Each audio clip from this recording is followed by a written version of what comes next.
ಎಲ್ರಿಗೂ ನಮಸ್ಕಾರ. ಹೊಸ ವಿಡಿಯೋಗೆ ಸ್ವಾಗತ. ನಾನು ಅಭಿನಂದನ್, ಆವಾಸ ಕ್ರಿಯೇಷನ್ಸ್ ಇಂದ. ಇವತ್ತು ಈ ವಿಡಿಯೋ ಮಾಡ್ತಿರೋ ಉದ್ದೇಶ ಏನಪ್ಪಾ ಅಂದ್ರೆ, ನಾನು ಹಲವು ವಿಡಿಯೋಗಳಲ್ಲಿ ಏನು ಅದರ್ ಯೂನಿವರ್ಸಿಟಿ ಸ್ಟೂಡೆಂಟ್ಸ್ ಅವರು ನನಗೆ ಇನ್ನೂ ಎಕ್ಸಾಮ್ ಆಗಿಲ್ಲ ಮತ್ತೆ ರಿಸಲ್ಟ್ ಬರೋದು ಕೂಡ ಲೇಟ್ ಆಗುತ್ತೆ. ನಾವೇನ್ ಮಾಡ್ಬೋದು? ಮೈಸೂರು ಯೂನಿವರ್ಸಿಟಿ PG ಅಡ್ಮಿಷನ್ಗೆ CETಗೆ ಹಾಕ್ಬೇಕಾ, ನಮಗೆ ಅವಕಾಶ ಸಿಗುತ್ತಾ ಅಂತ ಸುಮಾರು ಜನ ಕೇಳ್ಕೊತಾ ಇದ್ರಿ. ನೆನ್ನೆ ಲೈವ್ ನಡಿಬೇಕಾದ್ರೆ ಒಬ್ರು ಕಮೆಂಟ್ ಮಾಡಿದ್ರು, ಅದು ತುಂಬಾ ಒಳ್ಳೆ ಉಪಾಯ ಅಂತ ಅನ್ಸುತ್ತು. ಯಾಕಂದ್ರೆ ಮೈಸೂರು ಯೂನಿವರ್ಸಿಟಿ ಬಿಟ್ರೆ ಇನ್ ಯಾವ ಯೂನಿವರ್ಸಿಟಿಲೂ 6th ಸೆಮ್ ಎಕ್ಸಾಮ್ ಮುಗುದಿಲ್ಲ. ಮೈಸೂರು ಯೂನಿವರ್ಸಿಟಿಲಿ ಏನಾಗಿದೆಯಪ್ಪ ಅಂದ್ರೆ 6th ಸೆಮ್ ಎಕ್ಸಾಮ್ ಮುಗಿದು ಆಗ್ಲೇ 1 ತಿಂಗಳಾಗಿ, ಫಸ್ಟ್ ಇಯರ್ ಅಡ್ಮಿಷನ್ ಮುಗಿದು ಆಗ್ಲೇ 1 ವಾರದಿಂದ 2 ವಾರ ಕಳೆದಿದೆ. ಆಯ್ತಾ? ಆಗ್ಲೇ ಫಸ್ಟ್ ಇಯರ್ಸ್ ಅಡ್ಮಿಷನ್ ಆಗಿ ಅವ್ರಿಗೆ ಪಾಠ ಎಲ್ಲ ಸ್ಟಾರ್ಟ್ ಆಗಿದೆ. ಆದ್ರೆ ಅದರ್ ಯೂನಿವರ್ಸಿಟಿಗಳಲ್ಲಿ ಏನಾಗಿದೆಯಪ್ಪ ಅಂದ್ರೆ ಇನ್ನೂ ಕೂಡ ಅವರಿಗೆ 6th ಸೆಮ್ ಎಕ್ಸಾಮ್ ಮುಗ್ದಿಲ್ಲ. ಸರಿನಾ? 6th ಸೆಮ್ ಎಕ್ಸಾಮ್ ಮುಗ್ದಿಲ್ಲ. ಕೆಲವ್ರಿಗಂತೂ 6th ಸೆಮ್ ಎಕ್ಸಾಮ್ ಯಾವತ್ತು ಡೇಟ್ ಇದೆಯೋ ಅವತ್ತೇ ಏನು ನಮ್ಮ PG ಅಡ್ಮಿಷನ್ CET ಕೂಡ ಡೇಟ್ ಇದೆ ಅಂತ ಹೇಳ್ತಿದ್ದಾರೆ. ಅದೊಂದು ಸ್ವಲ್ಪ ಪೋಸ್ಟ್ಪೋನ್ ಆಗುತ್ತೆ. ನಿಮ್ಮ ಎಕ್ಸಾಮ್ಗೆ ಏನೂ ತೊಂದರೆ ಆಗಲ್ಲ ಅಂತ ನಾನು ಅನ್ಕೋತೀನಿ. ನಾವೇನ್ ಮಾಡ್ಬೋದಪ್ಪ ಸರ್? ನನಗೆ ಮೈಸೂರು ಯೂನಿವರ್ಸಿಟಿಲಿ ಓದೋಕೆ ತುಂಬಾ ಆಸೆ ಇದೆ, ನಾನು ತುಂಬಾ ದಿನದ ಕನಸದು ಮೈಸೂರು ಯೂನಿವರ್ಸಿಟಿಲಿ ಓದ್ಬೇಕಾದ್ರೆ ತುಂಬಾ ಜನ ಹೇಳ್ತಾ ಇದ್ರಿ. ಇವಾಗ ನಮ್ಮ ಹತ್ರ ಮಾಡೋಕ್ಕಿರೋದು ಒಂದೇ, ಏನು ನೀವುಗಳು CET ಎಕ್ಸಾಮ್ ಬರೆಯಕ್ಕೆ ಬಂದಾಗ ಅದರ್ ಯೂನಿವರ್ಸಿಟಿಯವರು ಏನ್ ಮಾಡ್ಬೇಕಪ್ಪ ಅಂದ್ರೆ ಒಂದು ರಿಕ್ವೆಸ್ಟ್ ಲೆಟರ್ನ ಯೂನಿವರ್ಸಿಟಿಗೆ ತಲುಪಿಸ್ಬೇಕು. ಯಾಕಂದ್ರೆ ಯೂನಿವರ್ಸಿಟೀಸ್ಗಳು ಕರ್ನಾಟಕದಲ್ಲಿ ಇರೋದೆಲ್ಲ ಒಂದು ಮ್ಯೂಚುವಲ್ ಅಂಡರ್ಸ್ಟ್ಯಾಂಡಿಂಗ್ ಅಲ್ಲಿ ನಡೀತಾ ಇರುತ್ತೆ. ಅವರು ಆಲ್ಮೋಸ್ಟ್ ಮಾಡಲ್ಲ, ಏನು ಅಲ್ಲಿ ರಿಸಲ್ಟ್ ಬರೋ ತನಕ ಇಲ್ಲಿ ಸೆಕೆಂಡ್ ಸ್ಟೇಜ್ ಅಪ್ಲಿಕೇಶನ್ ಓಪನ್ ಮಾಡಲ್ಲ ನಮ್ಗೆ ಗೊತ್ತಿರೋ ಪ್ರಕಾರ. ಆದ್ರೆ ನಾವೇನ್ ಮಾಡ್ಬೇಕಪ್ಪ, ಯಾವುದಕ್ಕೂ ಮುಂಜಾಗ್ರತವಾಗಿ ನಮ್ಮ ಏನು ಒಂದು ಅಡ್ಮಿಷನ್ ಆಗಬೇಕು ಅನ್ನೋ ಆಸೆ ಇರುತ್ತಲ್ಲ, ಅದು ಯಾವತ್ತು ಕೊನೆ ಆಗಬಾರ್ದು ಅನ್ನೋ ಉದ್ದೇಶದಿಂದ ಏನ್ ಮಾಡಬೇಕು ನೀವು ಅಂದ್ರೆ, ಒಂದು ರಿಕ್ವೆಸ್ಟ್ ಲೆಟರ್ನ ಬರೆಯಿರಿ. ಎಲ್ಲರೂ ಒಂದೊಂದು ಲೆಟರ್ ಬರ್ಕೊಬನ್ನಿ ಅಂತ ಹೇಳ್ತಾ ಇಲ್ಲ. ಎಲ್ಲ CET ಬರೆಯಕ್ಕೆ ಬಂದಿರ್ತೀರಾ, ಅದರ್ ಯೂನಿವರ್ಸಿಟಿ ಅವರೆಲ್ಲ ಒಟ್ಟಿಗೆ ಸೇರ್ಕೊಂಡು ಒಂದು ಲೆಟರ್ನ ಬರೆದು ಒಂದು ಸೈನ್ಗಳನ್ನ ಹಾಕಿ ಎಲ್ಲರೂ ಕ್ರಾಫರ್ಡಲ್ಲಿ ಹೋಗಿ ಕಾರ್ಯಭವನಕ್ಕೆ, ಸರ್ ಈ ಥರ ಇದು ನಮ್ಮ ರಿಕ್ವೆಸ್ಟ್ ಸರ್, ದಯವಿಟ್ಟು ತುಂಬಾ ಕನಸಿಟ್ಕೊಂಡಿದೀವಿ ಓದಬೇಕು ಅಂತ, ದಯವಿಟ್ಟು ಸರ್ ಅಂತ ಅವ್ರಿಗೆ ರಿಕ್ವೆಸ್ಟ್ ಲೆಟರ್ನ ಕೊಟ್ಟು ಬಂದ್ರೆ ಅವರು ಖಂಡಿತ ಪರಿಗಣಿಸ್ತಾರೆ. ಈಗಲೂ ಅವ್ರಿಗೆ ನೆನಪಿರುತ್ತೆ, ಆ ರೀತಿ ಮಾಡಲ್ಲ ಬಹುತೇಕ. ಆದ್ರೆ ನಾವು ಸ್ಟೂಡೆಂಟ್ಸ್ ಆಗಿ ನಮ್ಮ ಕೆಲಸಗಳನ್ನ ನಾವು ಮಾಡಬೇಕು.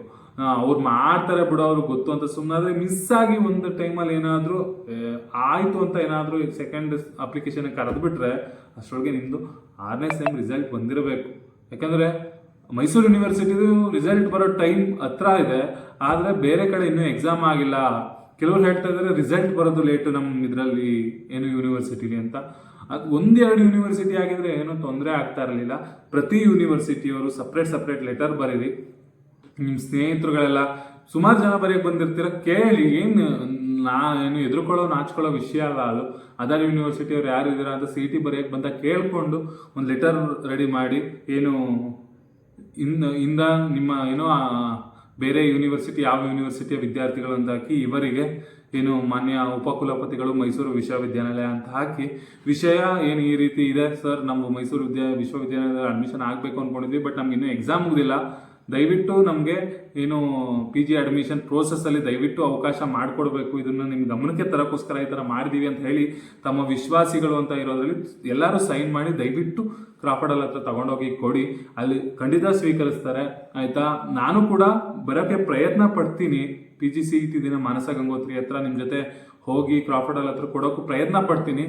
ಆದರೆ ಅವತ್ತು ನಾನು ಮಾಡೋ ಕೆಲಸದಲ್ಲಿ ಸಿಚುವೇಶನ್ ಹೇಗಿರುತ್ತೆ, ಏನಾದರೂ ಹೋಗೋಕೆ ಅವಕಾಶ ಇದ್ದರೆ ಬರ್ತೀನಿ, ಇಲ್ಲ ಅವಕಾಶ ಇಲ್ಲ, ಅವತ್ತು ನನಗೆ ತುಂಬ ಕೆಲಸ ಇದ್ದರೆ ಬರೋಕ್ಕಾಗಲ್ಲ, ಈಗಲೇ ತಿಳಿಸಿದ್ದೀನಿ.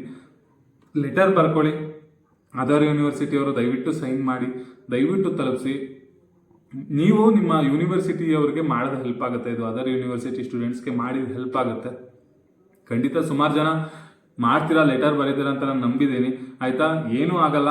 ಎಲ್ಲರೂ ನೀವು ಕನಸಿಟ್ಕೊಂಡಿದ್ದೀರಾ ಓದಬೇಕು ಅಂತ ಛಲ ಕೊಟ್ಟು ಅಲ್ಲಿಂದ ಸ್ಟೂರಿಂದ ಬಂದು ಏನು PG CET ಬರೆದು ಇಲ್ಲಿ ಅಡ್ಮಿಷನ್ ಆಗಬೇಕು ಅಂತ ಅಂದ್ಕೊಂಡಿದ್ದೀರ ಅಂದರೆ ಯಾವತ್ತೂ ಒಳ್ಳೇದಾಗೇ ಆಗುತ್ತೆ.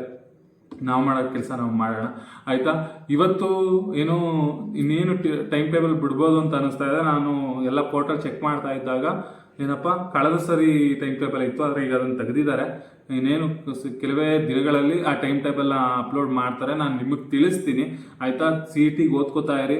CETಲಿ ಜಾಸ್ತಿ ಸ್ಕೋರ್ ಮಾಡಿದ್ರೆ ಆರಾಮಾಗಿ ಸೀಟ್ ಸಿಗುತ್ತೆ.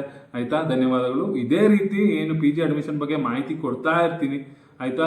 ಅದಕ್ಕೋಸ್ಕರ ದಯವಿಟ್ಟು ನಮ್ಮ ಆವಾಸ ಕ್ರಿಯೇಷನ್ ಚಾನಲ್ನ ಸಬ್ಸ್ಕ್ರೈಬ್ ಮಾಡ್ಕೊಳ್ಳಿ.